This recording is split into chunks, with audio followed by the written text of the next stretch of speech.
Hi there, music fans. Welcome to the latest edition of Anniversary Reviews. And today I'll be talking about Paul McCartney's debut album, simply called McCartney. This will be the first of three albums that he would be the sole guy producing, writing all the material, playing all the instruments. He would do Paul McCartney 2 in 1980, and I believe 2020 came out Paul McCartney 3. But this is the debut. This is his first album. Came out a month before Let It Be. This is a very interesting time. John Lennon kind of divorced himself unofficially from the Beatles. It wasn't made out publicly yet because they didn't want to hurt business. They didn't want to affect the Let It Be album. Paul McCartney was suffering. He was struggling with depression at the time, realizing that his gig with the Beatles, it was the only job he's ever known and loved. It's coming to an end. Where does he go now? Will he have a career? What can he do? Started to create his own little record at his farmhouse. I believe it's a 4-track recording system that was delivered from Abbey Road Studio.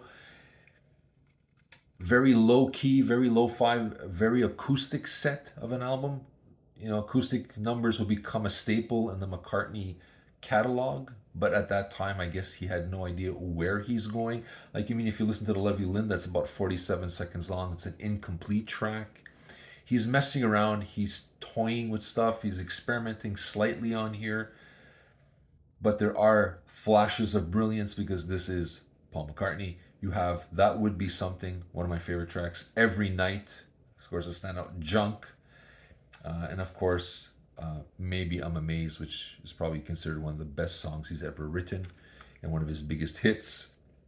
It was released, I believe, a month before Let It Be, so it kind of was the final nail in the casket for the Beatles. And this is where he goes, I'm releasing this. I don't care. It's coming out right before our last album. Too bad. Kind of signaling the definitive end of the Fab Four.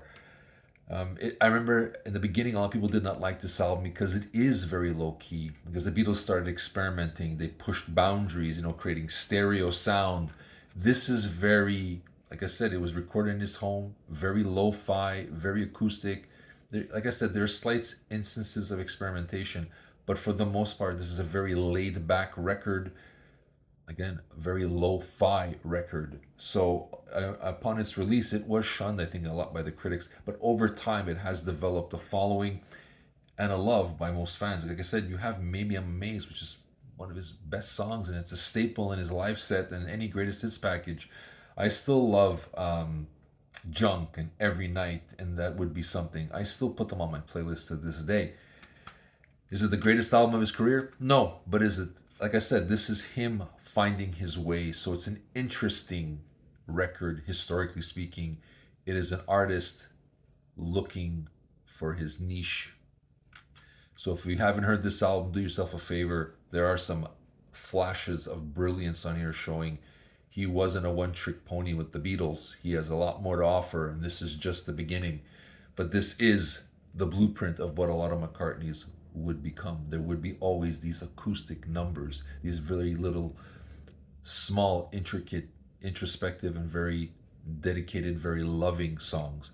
And this is the album that started it all. So do yourself a favor. If you haven't heard this little guy, search it out. You will not be disappointed. This is Steven from the Aroundtable with my anniversary. Happy anniversary to McCartney. And I'll be seeing you soon, guys.